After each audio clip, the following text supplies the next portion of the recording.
The year 1902 saw the creation of what became the community's largest industry for more than 4 decades and earned Bucoda its moniker as the little town with the $1 million payroll. Martin Ford and Frank Stokes, who owned the Ford and Stokes Emporium in Astoria, Oregon, joined with W.W. Whipple and F.D. Butzer to form the Mutual Lumber Company. Later, Whipple and Butzer sold out their shares to Perry Knight. On October 11, 1912, flames devoured the Mutual Lumber Company's mill, causing $150,000 damage.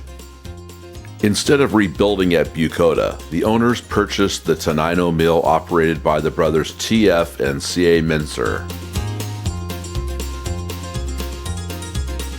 Logging cleared the hillsides west of Tenino, so in August of 1919, Mutual Lumber opened a new sawmill at Bucoda, closer to its many timberlands. Well, have you ever seen those videos? High-lead, dangerous. Those things that all the cable on go swinging down the hill, and chokers, and these guys that have to hustle in there, get those chokers around those logs and then get out of the way. So they can haul those. Oh, dangerous job. In 1923, the company invested $60,000 to build the Mutual Logging Camp in the Skookumchuck Valley, with bunkhouses and up to 15 homes. The company owned 2 logging locomotives, logging cars, and a switching loki that ran between the mill and the Bucoda Railroad Depot.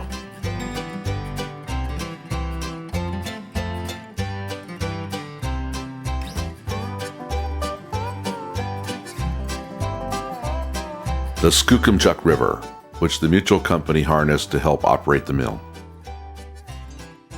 The company created salmon ladders to enable fish to swim upriver from the dam where logs were stored in a pond.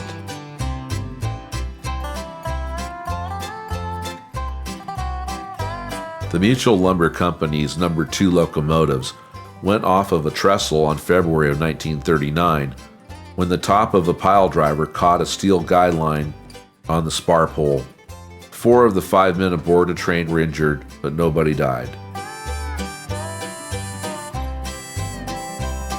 In Bucoda, the Mutual Mill operated daytime and swing shifts.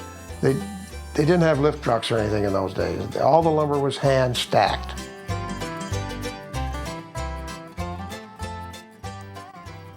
Like the rest of the nation, Bucoda felt the financial effects of the Great Depression. Weak lumber prices forced the owners to close logging operations and the main lumber mill on November 30th, 1930, and left people struggling to survive. Most people in Bucoda grew a garden. Some raised their own meat. Many used gaff hooks on round poles to catch fish near the mill's log pond dam. Most heated their homes with coal or wood, plentiful in the nearby hills. Joe's place kept a tab for out-of-work loggers who still needed a beer now and then. That's why there are books up there that's got all these bills in them for 5 cents and 10 cents and 15 cents and stuff. That nobody had any money. Dr. Leo Campbell on Main Street delivered babies, responded to mill and logging accidents, and tended to the Mutual workers' medical needs. With the main line railroad tracks running through the town, Bucoda citizens often opened their doors during the Depression years to find hungry hobos seeking food in exchange for a little work. During the Depression, the tramps would ride the trains, and they would try to come to the house and beg food. And Grandma would see one of them coming up the driveway, and she would say, "Okay, kids, now we have to be very quiet." And then we would all squat down and be very quiet. And they'd come up to the back steps and knock, and we'd be very quiet, and then they'd go away. So she didn't want to give them food? Well, no, because if you became known as an easy handout, every one of them stopped. When Mutual Lumber closed its doors for 32 months, many men looked elsewhere for jobs. When Mutual Lumber Company resumed operations in 1933, the little town with the $1 million payroll was back in business, and all was right again in Bucoda.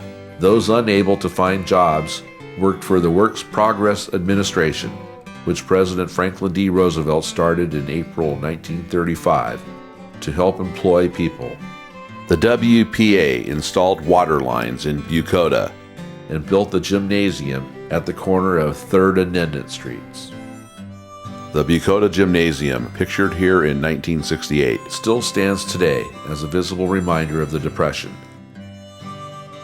Mutual Lumber finally ran out of timber, sawing its last log on July 19, 1944, and operating as a resaw manufacturer until August of 1946, when it sold to Fleischmann Lumber. Fleischmann operated the Bucoda planing mill until a strike closed it down in 1954. A fire on May 16th of 1956 destroyed what remained of Mutual Lumber.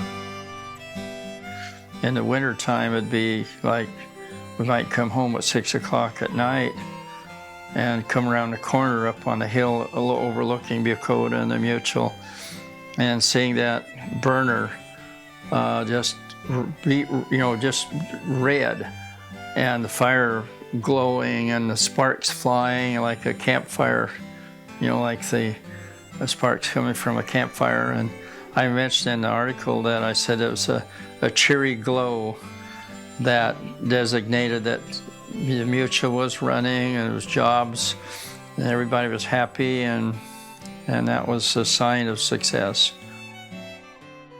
Here is a sign that was erected by Ben Montgomery describing the brief history of the Mutual Lumber Company, which gave the town its moniker as the little town with the $1 million payroll.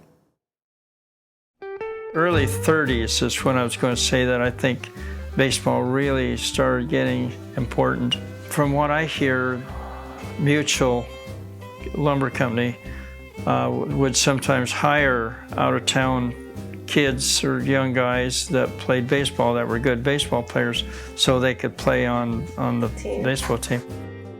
Bucoda's baseball history dates back at least to the late 1880s and continued into the 20th century with Emil Krupp as a player and later coach.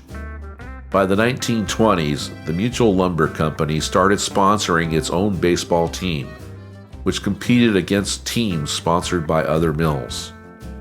The company sometimes recruited semi-professional players to work at the mill. The team, which won league championships in 1921 and 1923, acquired used regulation uniforms from the Seattle Indians, which were renamed the Seattle Rainiers in 1930. Bucoda baseball experienced a 2-year setback in the mid-1930s after floodwaters damaged the infield. In 1938, the team was back with new uniforms and playing in a new league at a new ballpark. The community turned out en masse to watch the Sunday afternoon games. Well, it was loud. I mean, the townspeople really supported the team. Bucoda played several exhibition games during its history, most notably in 1939, when the team played the Hollywood Stars, a AAA team with the Pacific Coast League.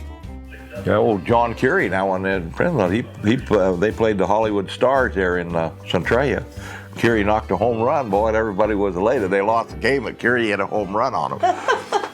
The team also played 2 noted traveling teams, the House of David team and the Kansas City Monarchs, a Negro National League team with Satchel Paige.